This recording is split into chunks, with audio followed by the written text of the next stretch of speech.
abado Adom TV kasiano so afenya breneti ensem no enchemu ankasa abeto dwasa aban no de komisari abato ho nsam so wo my Ghana mo 100 million Ghana cedis na 2016 abato na yeto ye no ka bi ebede akire no na ama aban no ababede kasa deputy EC chair ya wono hwe operations so Amadu Sule na de nsemi atudwa wo kire sa aban a waba afa no anya bosome enan hwena sa aka ne tua fama won Adom TV kase eto aso Oman yabato adwuma Electoral Commission for the adesrede to abayanim se won sika bi e ka kemu a ne dodo ye Ghana cedis no opepem oha 100 million Ghana cedis a infishia mpenu ne achi dunsia ba ye to ye won de hyemu no aban momode amfa sika no ema wonom abato adwumako no dwentene abedi akire me deputy EC chairperson a wo hwe operation so owura Amadu Sule ene ode nsami atudwa wase infishia mpenu ne achi dunsia 2016 abaye to ye no budget a wonom ye ededi adwuma no 100 million Ghana cedis ena aka esesa aban edema wonom na wonom behia sika no ede abon ho bra obra wo ye won totoye odwumadi ahodo a Electoral Commission for esese wonom eyim opanyini se na nkesesa aban wote akonwa so NDC fo tue sika na esom opepepem baako ene opehamienu 1.2 billion cedis ya edema won so mfanyi won adwuma nenso wonom tuaye emaneka opepem oha 100 million Ghana cedis na no ena wono stressa aban emfama wonom na wonfanyi won adwuma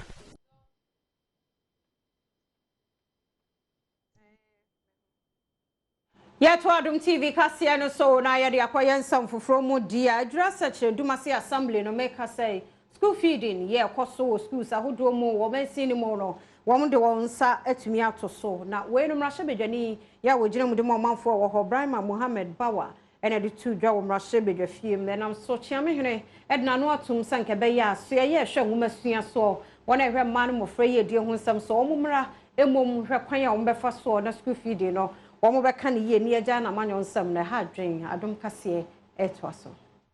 mrahye bedwani a ogina de ma omanfo wono mo ejura secheduma se e wasante mantemu e de atom mrahye bedwam kasamafo anim se wonhwe na wontu anamo emfanfa school feeding na sabrei amanyosem nti wono ntumi ema ne nya adwuma no ho wose nam NPP fo semagie free NDC fo nsem nti ama school feeding na ne yɛ hwɛ nkoda e wo sukuu kakra no wono mo gyae ema nkoda dodo na nkese wono ko school no wono ntumi nko Mr.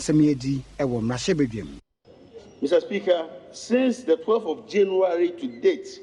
over 14,000 school pupils have not been fed, resulting in low attendance in public schools.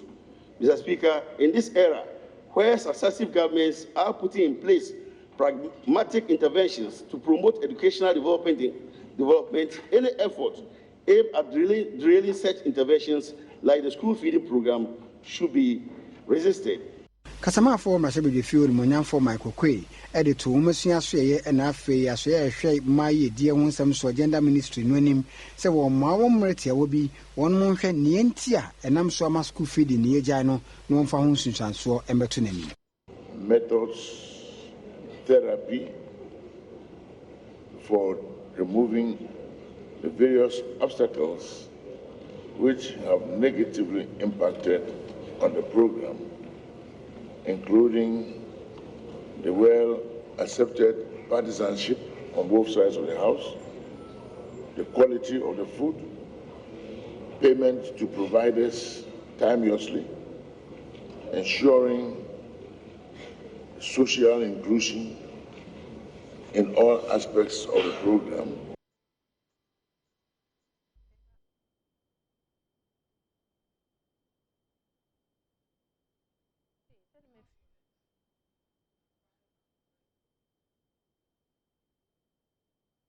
Yeto aso na ya bawura makọ nsem foforo mo ya kwa asante mantam no mo kane asante mantam mo so afọ abedi akiro se sibe ene de assembly ye wo kuma se KMA akoto aba ayi no a chese wo ha mu nche mo ni de ofa ne nyina na wo hwe nipa dodo a wo mto aba na 133 na wi akire mu ba ko na se ye so wanya aba no mu nche mo 132 ama ene no power mampani power no KMA for Ajeno Atmosonko, the Akoso, Honina, Adom TV, Cassie, Etwaso. Kropomu anemsifo a omanpanyin na Nado Dankwa Kufuado eyi wonom se won konkosi no anemu no Asante Mantemu Kropon mu mrahye bedwafo wonum tumi to aba no age owura osei asibi atum se sabre ono no mbeye KMA boss. Enkra na mane bofo edifi Asante Mantemu brae no kire se aba nipa oha ene aduasa miensa eto ye no opanyini nyemu oha ene aduasa mienu a ba kope na eseye.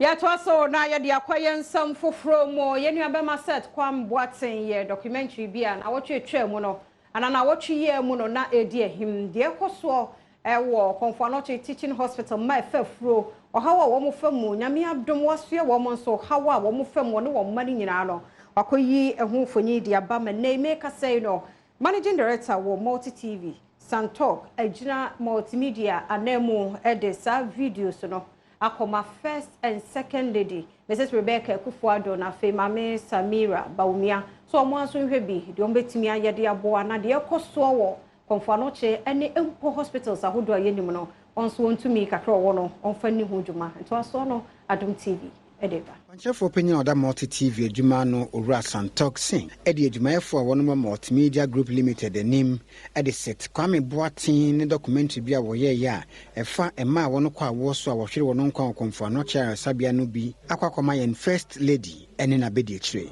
owura Santok akiremu a sedi ewu ekoso Konfanoche sabia no eti akoma nti na ebrehia se ebra ye nua be ma set Kwame Boatin anwene nsem wiye no wakayo oba nti na esese ye bre no bi atoto ase oba panyini se omomodin a entu ho anamo sedi ebe ya ye betumi asisa ewu a ekoso Konfanoche sabia no no. This is a copy of a documentary which was produced by Seth Kwame Boating with regards to the situation in Konfanoche Hospital in Kumasi, whereby, in fact, he chanced upon this situation because he was doing a documentary on prostate cancer when he went to the hospital and came across this situation there. Yes, that's it. So then we decided that this is something very crucial that we thought by highlighting that could help us get the issue resolved. Not immediately perhaps, but after a certain period of time. So we would like to seek your help with your influence and indulgence in this situation to help us push for this building which was started 43 years ago to be completed. That's one. I mean, that is in the long term that we want this building to be completed, but maybe in the short and medium term, how do we can reduce the death of babies, like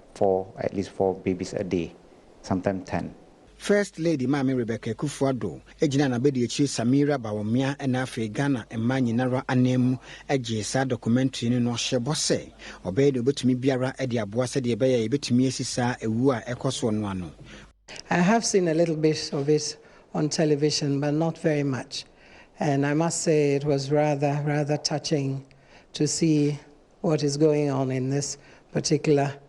Kumasi, Konfanoche Hospital. I cannot understand how a building has been going on or being built for the last 44 years. And I definitely would look into it and see what I can do. I'm a woman, like these women who go through this. And I don't think in this day and age this should be happening to any woman in the world. And so thank you very much for this presentation. I'll come back to you after I've watched it fully and to think through with other people what we can do to help as soon as possible.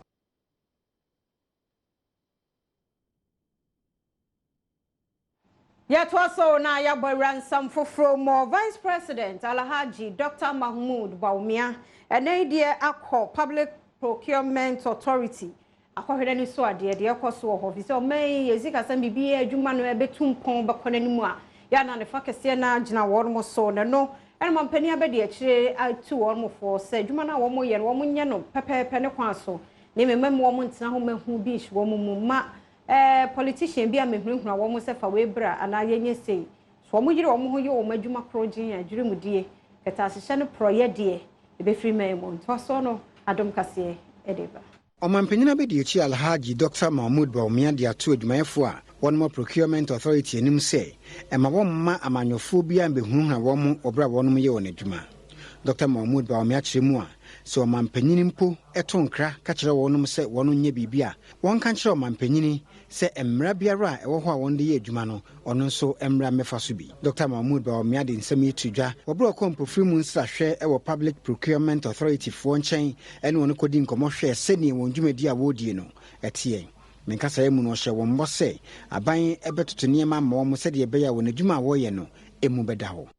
If you look at corruption in the public sector, I say probably 95% plus of it is from procurement. And so if you want to tackle corruption, you have to tackle procurement. And so we are trying to give the Public Procurement Authority as much support as we can to execute its mandate. Please do not bow to any pressure from any politician. Wonderful.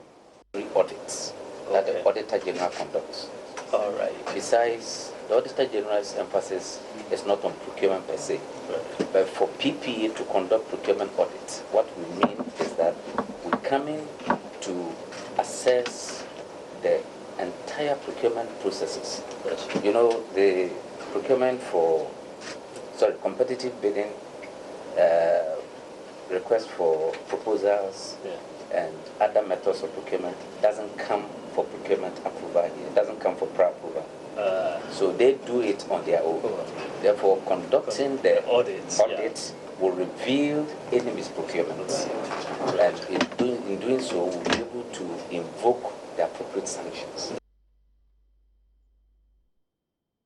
Yet was so Shannon so say lily rice, lip tomato paste, and a fay brukutu, ginger gin, one day boy a chidoman ray cassie, baby a one when you be share now uti. The concern for from dear buying as a Siano, a buying casa, cane, NDC abandadano, at the Abasha woman some dono air 707. Ya one more HUMA 234. A consistent Bepem Sabe one Senyan kind. Ni ayikwe otu ono ne chairman the executive asset subcommittee ema MPP transitional team no eno den semi etuja Odwentireni a woda NPP amanyoko no transition team one fa ye executive asset subcommittee ano owrani ayikwe otu e de atudwa se kas ye hunsem pie o man mu bebre ne ye kase ebi ayirawe ano no krani baako ahenu ene aduasanan 234 ena ayira wonmu enhunu opanyini ne nsantwefo nkita hodie mu no wose kas no dodo a ono kas e wo ho na ye besa hanson ne nson ne ko wiase a woni ye identity rewre mu hwehwe mu ne nyina no ebeto odwa se ahenu ene aduasanan de enya ade asa kas no wonum hu na kira kwan. We were able to identify 67 vehicles not listed. They were not listed, but we were able to identify them. That came to 67. So if you deduct the 67 vehicles from the 301 missing vehicles, we still have 234 vehicles which could not be accounted for. So the figure that came out from Mr. Hines' office, that is over 200, is correct. And if they want me as the chair to confirm, I'm confirming. And I'm saying that the figure was over 200. If we take away the 67 that we ourselves identified, take that out of the 301, the missing vehicles will be 234 vehicles. They are yet to be accounted for. And this is from the list that they supplied from the office of the president. Na ne nam suntima wonu hunu se kas ahenu ene aduasanan no ayira no owura ekwe otu nyabre echechiremu kire Adom kase. The breakdown or the total number of the vehicles came to 707. 707. Breakdown as follows. V8, 176. Prados, Toyota, 63. And others, saloon bars, ambulances, whatever, 468. out of the 707, the ones who are able to mark to say that we have found them are as follows. V8 101, Prados 36, others saloon bars, blah blah blah 269. From the Yenya we so na yemfantwe honkofo abrafwe enkrato ye ba ye beto aso.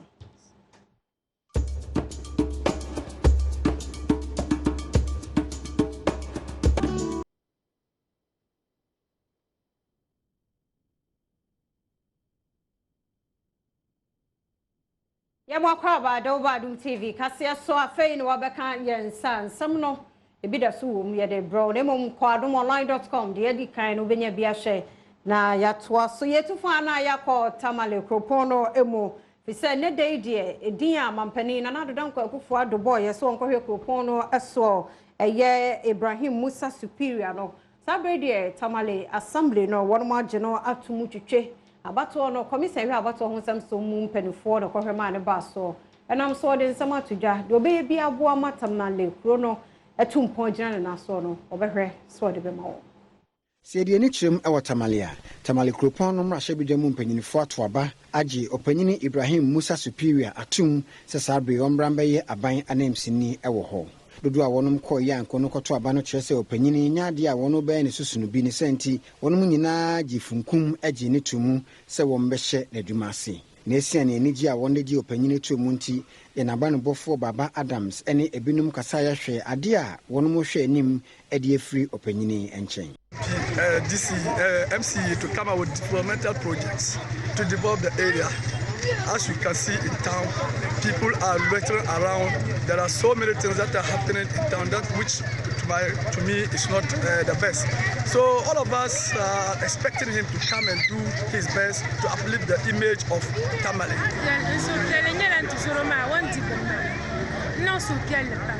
No one will sort of Babasham, Palaman, woman, she is a man, the non dangerous. Open one monk of Palamas, the Palamas, Jada Puni, Kabia, Medicatam, non Vienna. Kayan Ali Mama, the vice president, Palaman, the non Vienna. Yefri tamale na yemra tema Crodrianimo near Maria if it's a post for ye or homodene. Enipa bi a wo so ma tema communities ni bi won masomu nyu won wakoye adwuma brem beda na ho be mo ma da saade saafo no ya kire wo me kire amrobasi bi ben nan na woni nsentwefo di nkomo no tema posi adwuma kondi okasama wo mo ASP Julian Obin echechire mu sese sei de beboa ama mpotemo wo ne ho adwo oni adom kase eto aso. The Tama Regional Police Command today at 1:30 a.m. arrested 4 armed robbers at New Dawenya, which is a suburb of Pram here in Tama. The suspects are Mohammed Ilyas, who is a Malian and stays at Zungolaka. He's 24 years and unemployed. The second suspect is Awudu Zakaria, aka Wadudu, who is at Old Tulako. He's 24 years of age. He is a butcher. The third person or the third suspect is Bismarck Owusu, aka Nero. He's 28 years of age and a photographer. He stays at Lebanon Zone 5. The fourth suspect is Emmanuel Amano Tata, aka Yellow. He is a driver's mate, 20 years of age, and stays at Community 22, also here in Tama. Now, these robbers attacked a private residence at New Dawenya, wielding a pump-action gun and 4 other offensive implements adapted for robbery. They succeeded in stealing 40,000 Ghana cedis, 4 mobile phones, 11 wristwatches, wedding rings, other jewelries, amongst others. Yo, Cranketwa, Crono, na Musmu Bobo, Abakra, Pana Chokrank won't you. I don't from Bonnie Chamony, Uncle Sonchemusania, Sumuni. Yet also, na ya the acquaint some for more na a Mabubi, ya one more wasa japa. A water a mountain when the woman will fool on penny for papa. If it's a woman and tea, so on penny for one more down one sassy. Edi ama from a good year to a jumakubi. Now, almost one penny and penetration, and there, or much than an anum penny for bibi kakra, say, oh, Tisani omunya jemu dia ombehuna de kokko pa. Demonstration asia na Adom TV bopini ho ene omanfo bi ekasai. Mebuna wonom wo wasa japa ewa atoyama ntemu ayo yekire enne edi etia wonom panyinfo ewo kronim se wono kwakofo mining company bia ba wo ba bese won adwuma wonom ye. Mebunu bia won ne ye na manabofo banasco atwetwe nkomo no akire mu a adwuma wonom ye won patemu ho a ene se wono tu asase tremu mfudie. Nanso wono nim ne esintia nananom no adwuma kro bi a yefre won Tribon Mining Company Limited akodi ehia asase a wonom didi so no ye ba baji efri won nsem na te a wonom entia sienti ena ene wono ayo ye kire ewo kro ni mu ensem a won de tudwa ebini ya manda ma doma ehia wo nyina no ayame kwa me bo anuama aka stabi di adoma di ase ya no akuafo ene kalam se fo manda ma se ya ba man ze ne ambani china in a sense ya ramanda manuma obi aye ready say okoto to dia kwabokro no ye prono ze ye galam se ni baba 6 million ye man se baba fani baba 3 pe prono last year galam se ya se akofo no o ma ye ku akokwa paso no be de ko wala ndin boot no ma fa wallet no bi ayi and ya slam akua ese ku afo galam se fo aya wasadi amla wasajapa ana jama fo tribu fo ya say nya mo awe mandama ya ready say abani ti se bi o de baba bia ade babo aye no ya nso ready ye we sika ya de ba ye say the man fo no e be ye ma enti ade sredi a ye de to o ma panna ni mi say ye gana fo ye ntra ho ama kwase broni e be di asase na ye so ye mre enti ba se ka tra ban say ye gana fo ye ntra ho ama tribute money omo fa soldiers fo omo matete ye na uyu loda ye do 2000 ye do ye be ko so na ye gina to ye mantam ni mo na ye be ko sawie akati so Wobia West Mensino emu abeto Joseph School ba ku bi e wo honom no nyame anim ni pa nim ni ensem fata se school mofra ebe kwa akotena ho che se enya kura nti wormo stress just abane de no ho jimboa won se school no tebia nti sa wanhwe ade besi no ebe jensem wo hawo no atete no woni Adom TV kase edi nkomwe Sauko PM sehwi akate so wo bia West Mensimu atoye mantemu a enkoda wonum kosuku ho kire se dan wonum tim no enya de a eboa wonum kra wonum se de dan no gina pensitie no anhwe ya susu kase bi beto na mframa fa ebetumi ebu egu wonso Adom kase na manabofo Kwabna Dixon ebe kopie mu ho no oni suku nkoda no bi kasaye ema ono kan wona kosem ekire no ana ko school na musku dan mobile dey da mo famu ha ite dey na mo hwe ni ma firi aban ho mo ma hwe dan na mamu na mutimi tan musua ade ma mo tom bache school dan dey nyekura de betina da mo kura na ye mu shishi ye class mo awai mo abianti ye siraba ni se o me ya sirena ni school dan na no frama pa ya kwa school ayi wa pa chance okay monya okay eno echi no woni assembly member wo sehwi akate so onmonyamfo John Techi etwetwe nkomo mo panyini nso ka ne ono de egu akwan so a opeso de boa sisa ohawiya no ekire Adom kase minia ya se mo kro na ya modemo kakra bi ne yatumi de aye we sa kro be yiri akati so sehwi akati so border town kase pa nya se mkutua school na JSS na primary primary JSS na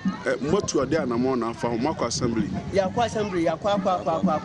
mo bia mba mo bia mfiri ho ma mo shan fancy ya she bia west nti enkwala ne ba school teacher fo ntimi kire o ma de wa anam santi enkwala ne ko o mo ni school no mo aba anam sa ye nam fie ne stress o mo aba nso mu na tema no mu na mo nche ni na sei ada ni nya na adwuma hakura buku akura bi ne be boso mi ebe ko so a na ye gina ho office ho nsama hodo ho ye wo sahwiwa biom na sahwi ayima krom so e wo bia east Mensino mu nanan makuafo kokofo titu no wo mu su no enei networks ahodo ya etu atisenkra ha wo mu stress nke bi mra ho no wo so waze ye ni bi wo so timi fra wa busua esanse telecom networks no ebi ni wonte no omo ye course omo nya bi kra no omo ye so omo abusua ni adofo ya wo so no mu den sa wo so nti wo mo stress nka be ya wo mra ho bi na ne wo meye adwuma na nanom bi ne Adom kase edin komoy Ohini a wose hwanyema krom ewa to emantemu na nakosikwa yie ene na de hye etoto aso anyimaku a wono ye telephone ho adwuma se wono mombra embesi won mask ne bi ewo won krom ose ne se wo brepa ansa no tumi no manfo di nkita ho ewo telephone so na nakosikwa yie kyeremu a na de hye no bi mpodie edubre se wono tumi to nkra ade wono mkofuru nnua anase wono mfro ka kokwan tenten ansa na odu bebi a network ne bi wo na watumi ene wona fefo nom akasa ebe na man bofo Kwabna Dixon etwe no wofa akonya ne so toto sere oman ya so ye ehwe nkitahudie ho nsem so ene telecommunication networks nyuma no se wono mbra embassy won must ne bi ewo ho sa network ni companies ni nyina so mo na o moni ewo ahima group western region se kuafo no koko no wa ha ye jisika na e hu ba bi enfa mfa am Robert na sefo sa network no wa ha dia net media tu ama bibia aya so bi ekromafobia won ho kyere won mo gise won afrodua ansa na won atumi aye won calls ene Adom kase etwetwe nkomo network ye new network bia o ha eti ema ye niema enkosi ye best network no Dear do so no yakwa hwe said yapomuden semtie Kofa Heba Center one day boy chidom near the abroad unya Kofa Jensen ni bi no mo a ebo no de mema nko aduro nti mema no wono mo a eyi uyare bia free hono mo de ma no waja se de bia pepes bu ani mo no wono Kofa Jensen na nso udi mo pa meme kasa ti kopo pe bi no na emo a wadaro ma yakwa yapomuden sem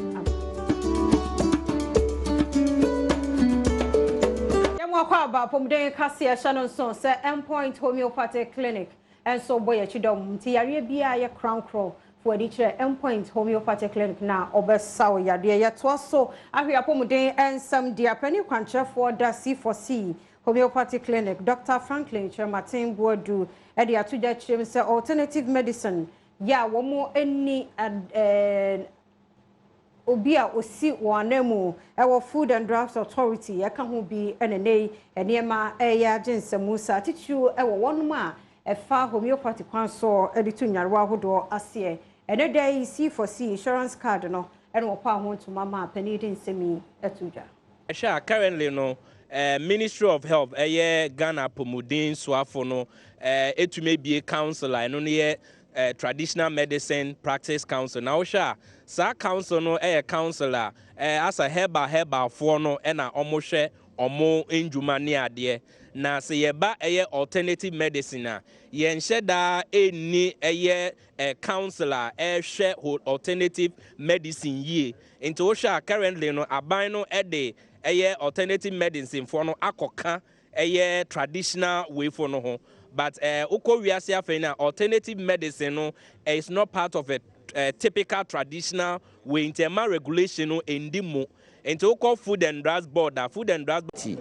Abajwafo a yate wo se wo nhwe apomuden wo no wo ni Ministry of Health aso yenso nhwe apomuden no wo na ye adwuma ebomu nti ade no peja no a edom ni hu se wo mfaso no ben Kenya wo a omo hyemra no na yenso ye bie mra no se be ya edom no munya ho mfaso na ho to bebe mu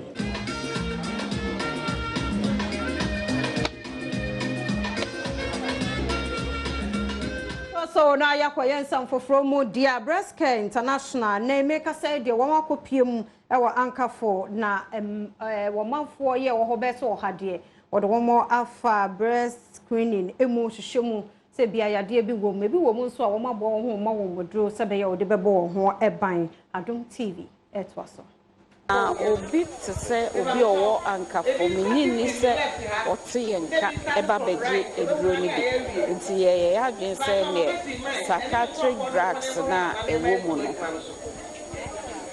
psychiatric drugs na ewo mu no ye de bi beba ankafo na ye wo ankafo ba ko a omo no se bio mental patients na ewo ho nti no omo de beko akoma ayarefo in science the breast self examination kit by I dey check a man I work and obia nya bi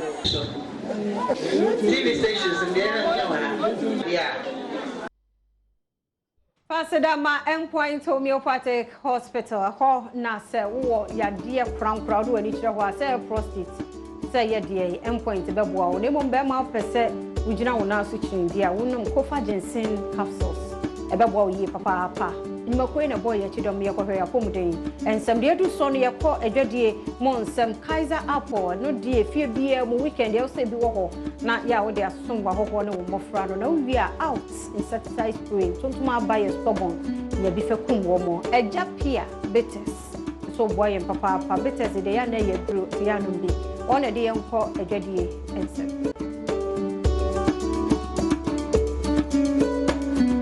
Yamwa kwaba yanhwe sade adwade mo nsam no ati oman Ghana mu adwumakuo kese ba ko eye Promasidor Ghana ene de wo mo de atodwa akire mu se Guinness record book no obi adin wom na wo mo pese mo ye adwumakuo oman Ghana mu a wo mo so din ebekomu bi enti se de wo mo be ye aduane a enipa ato sante die no wo kan ya unwie de wa wo bra no wakoda na one more yewe one so de one to ade wo man Ghana mu a no mfaso wo manya no de won so de bo wo man no Adom kase to aso Ghana for over 17 years. Now Onga so a brand agina na so for the past 16 years.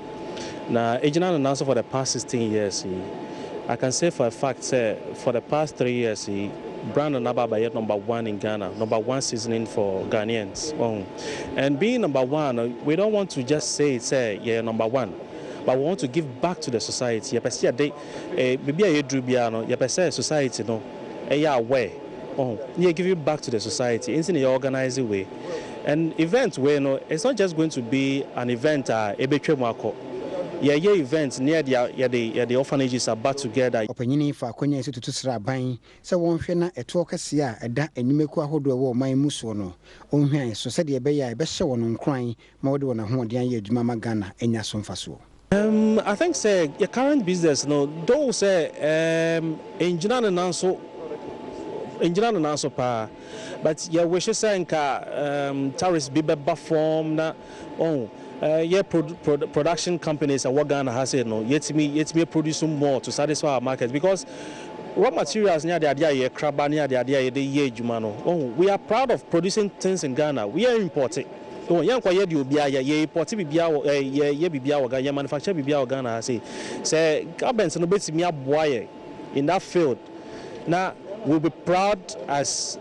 producing things in Ghana and consuming it ourselves. I think it's a boy.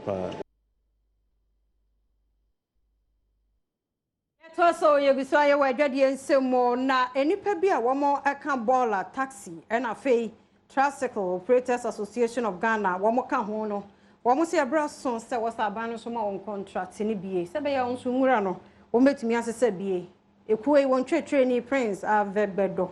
en wo chire mo se wono mo so ye nipa en adwuma na womo ye no companies akese no bia so na womo de ndi asese esusa ne susa enso adwuma na wo ye kaya yefu anyi wo mo share budget iba ye nyeje wo mo to bi enti aban no so hwemo wo mo ise wo mo so ye adwuma e wo man Ghana mu Adom kase ene wo ekasai asa kala ni Ballers Association no se ba se aban ma contractor o man ye bi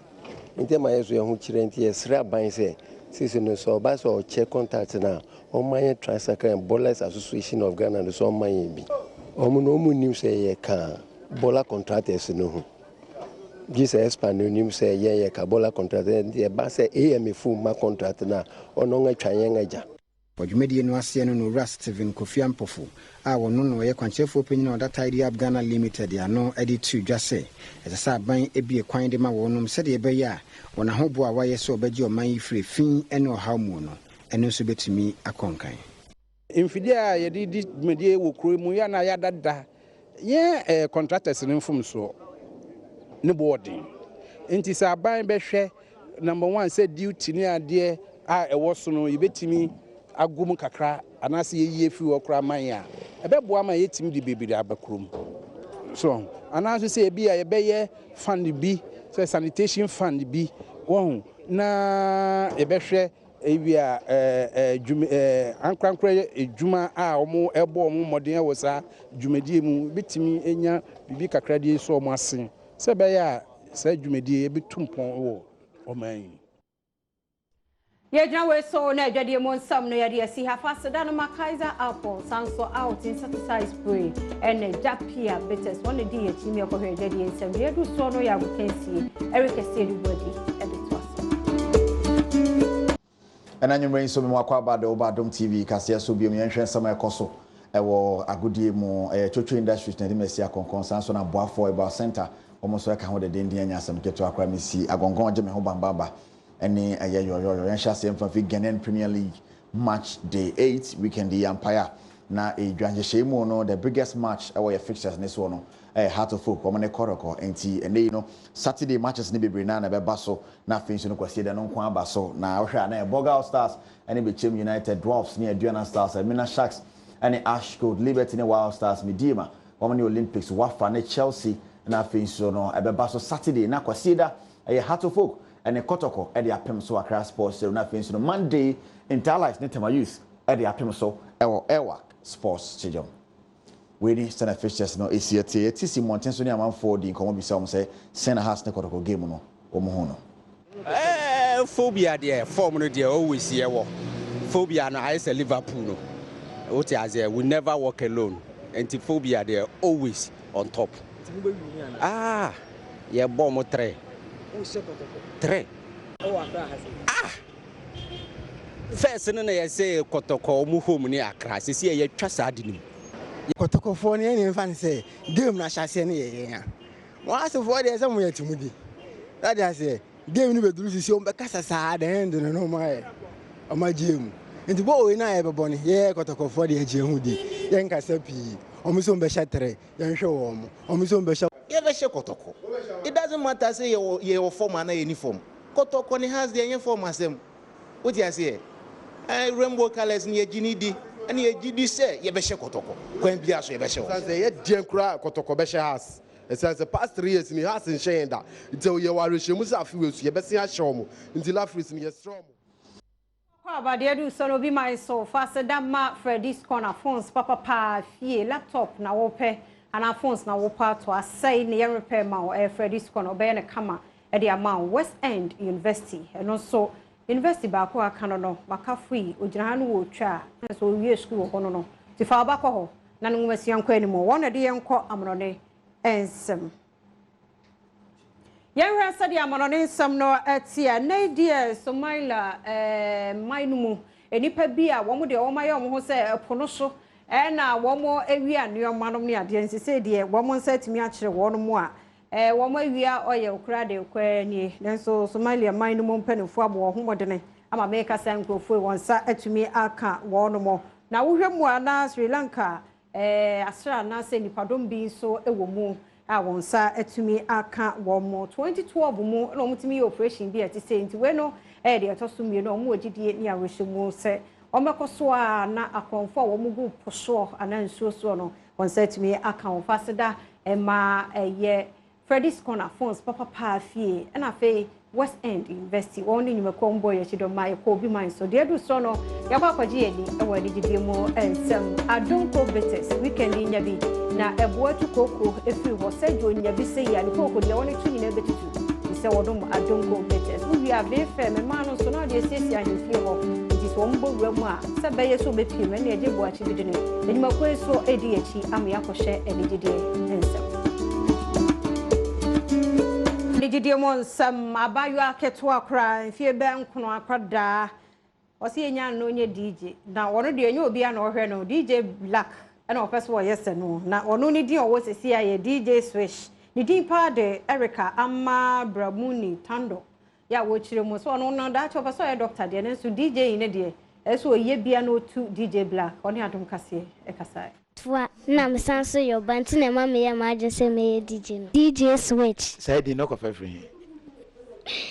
say me bonyuma me switch on to people's happiness nti na me de to me ho o ye ne say e na etisi so pepepe sa me heswa first track no me peche no na second track ma senke eno na ma ni sisi so sana peche na aseche se o peche ade no pese ko faster ubetimi apecha manako fast upese oko slow so ubetimi apecha manako slow na ne nam so nti akoda wo mfie nkono ye gya no ma no ye DJ Adom kaseɛ ne ɔmaame Lilian Tando atwetwe ho nkɔmɔ. DJ no me hu ne say talent emfa ho ne say wo yo ba na wo ye be ma na wo ya bofra na wanyin so far as Adom no nyame de adom wo ba ana wo bi ni de emfa ho twa say wo encourage no na oye na me hwe say de wo si develop interest say ye nto headset ne ade ne manua say ejina bibi so ma otimi sa akra jama bibi say na o pese wo ye ntina o pese ade no nti ma ono a obi a oyobi a opanyom. DJ switch it into public and people's happiness. Ntini ni na se chere no simple. Akwaketo 9 years of a DJ, but that's no person a medical doctor. Ni nyina bebem live. This nyame kuno, wan kuno bebem. Erigidi ensa madwuma boy ya chidom ya donko betes. Be fair. On the day chi ma ye de bro. Kase ni nyina dia hada bema kwan na ye de sie. Faseda no e ma lip tomato paste, brukutu ginger gin na felele rice. One boy ya chidom mi din e fia mankwa tamakle de nyina se. Na wochi mu nyina matena dom kase ahra ye de mo se. Aseda kase nkoma anti asantowa ha ya che papa ya mi shira mu nyina tema kunkum de kunkum bagia etwaso.